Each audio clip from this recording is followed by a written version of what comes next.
Hi, this is Dr. J. Thanks for tuning in. Today I want to talk to you about real tips regarding how do you manage an incompetent boss.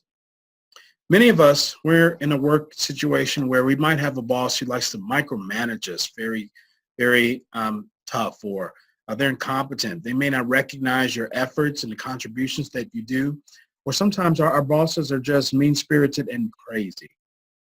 So today what I want to do is discuss some tips that can help you to manage this type of stressful work environment on a daily basis.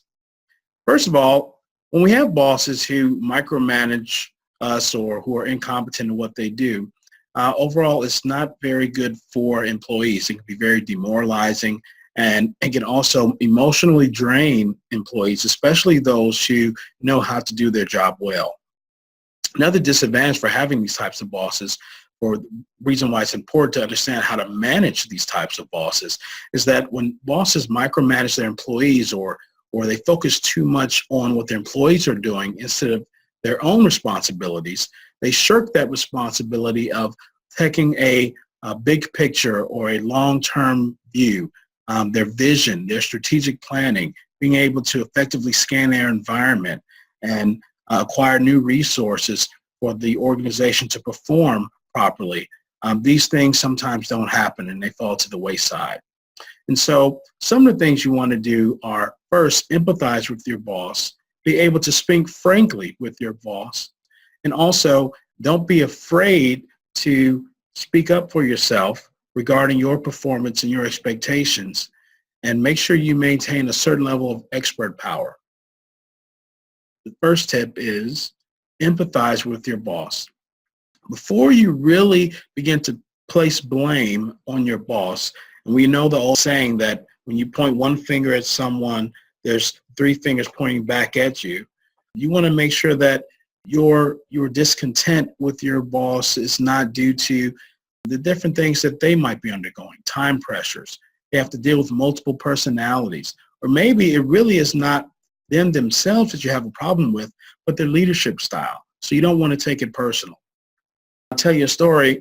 I worked in an organization where my boss got a promotion, and after she received that promotion, her leadership style changed drastically. Before, she was very personal.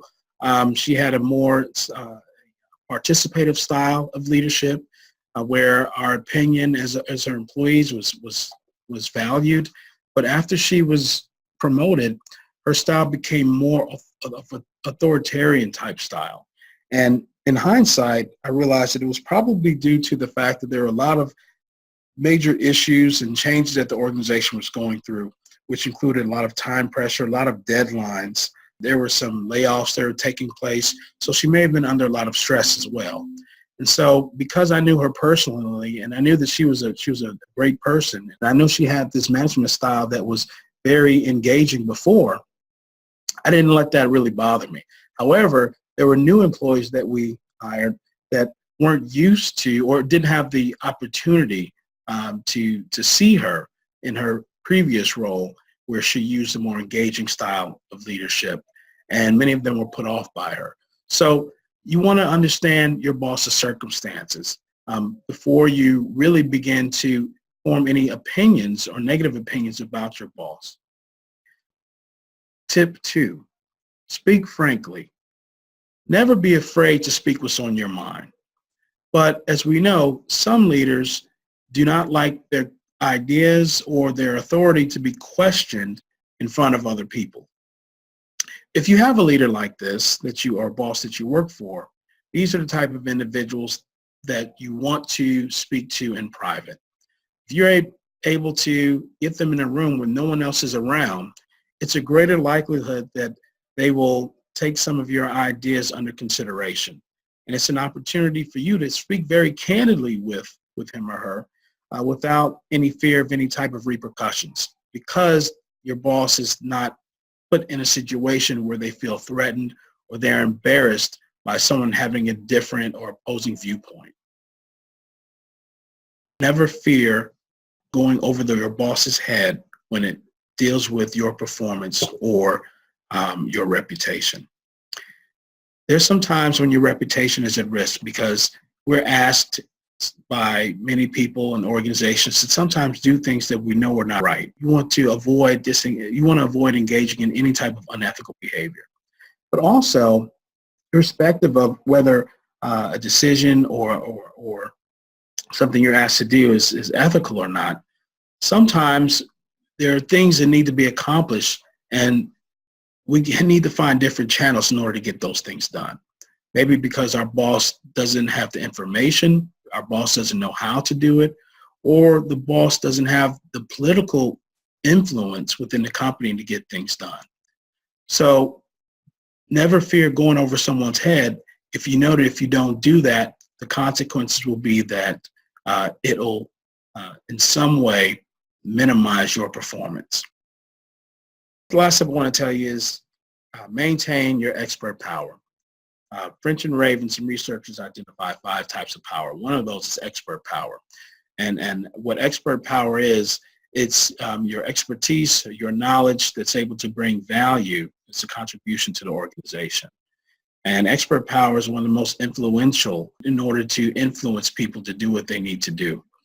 So whether you're a manager, you manage other people, or even if you're a subordinate where you're managing up to your boss, or you want influence with your peers, when you're trusted as an expert on something, it gives you greater job security, and it also gives you greater influence where people will listen to what you say, do, and follow your instructions. And so by having this expert power, it'll give you some security in knowing that you can talk to your boss in confidence. Security in knowing that you can go over your boss's head if you have to.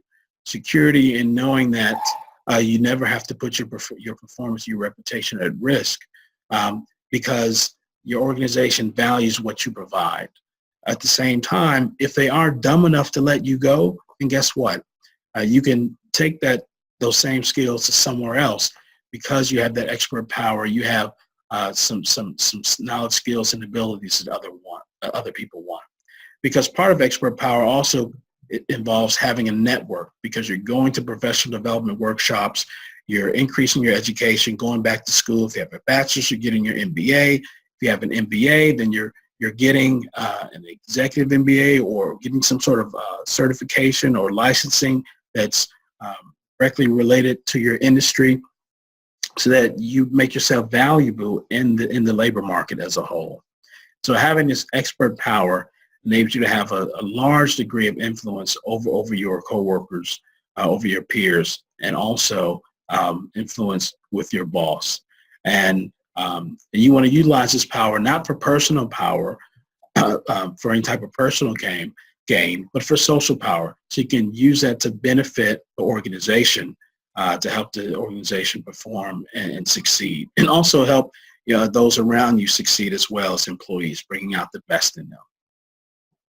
So remember, we all are in situations sometimes where we have bosses that we don't like. But first, you want to make sure that when you don't like them, it's not personal. So empathize with the situation. Make sure that you think about their feelings too, based on their leadership style. And so if there's a disagreement, keep things private and not public, okay?